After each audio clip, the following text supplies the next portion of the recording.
This is News Always On. According to CNN, the historic diplomatic encounter planned for 3 weeks from now between President Donald Trump and North Korean Kim Jong-un appeared in doubt on Tuesday as Trump questioned whether preparations could be completed in time. If the summit happens, it would be historic as no sitting US president has ever met a North Korean leader. Trump sat in the Oval Office, where he was sitting for critical talks with his South Korean counterpart. Quote, "There's a very substantial chance that it won't work out. That doesn't mean it won't work out over a period of time, but it may not work out for June 12th. It was the clearest indication to date that the audacious summit Trump agreed to in March may be at risk.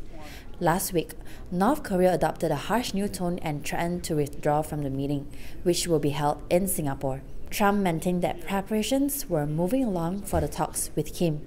Indeed, at once teams are surveying hotel ballrooms in Singapore as possible venues. But the president suggested there may be not enough time for the two sides to agree on mutually agreeable parameters.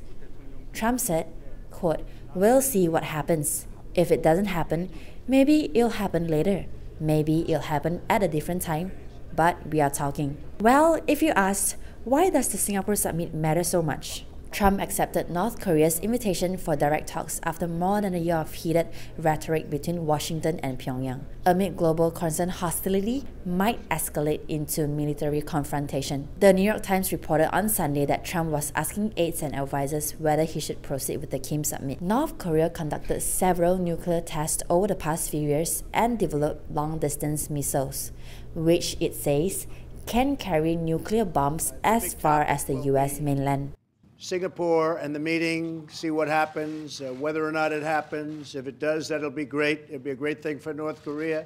And if it doesn't, that's okay too. Whatever it is, it is.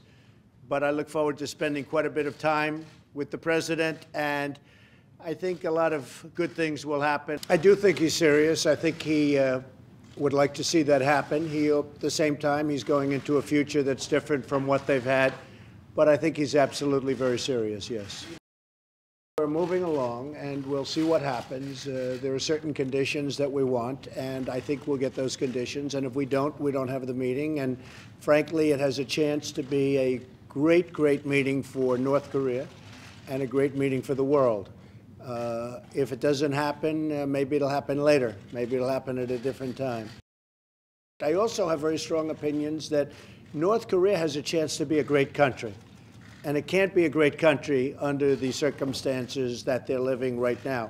But North Korea has a chance really to be a great country, and I think they should seize the opportunity, and we'll soon find out whether or not they want to do that.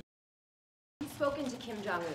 I don't want to say that. Do you trust Kim Jong-un going into these negotiations? There's no reason to discuss that. I can say this, that for a short period of time, we've been dealing with North Korea, and it's been a good experience. We have 3 hostages back. They're home. They're living with their families. They're very, very happy. And so I can only speak for a very short period of time, but it's been a relationship that seems to be working, and we'll see how long it continues to work. Hopefully it's going to work for a long time.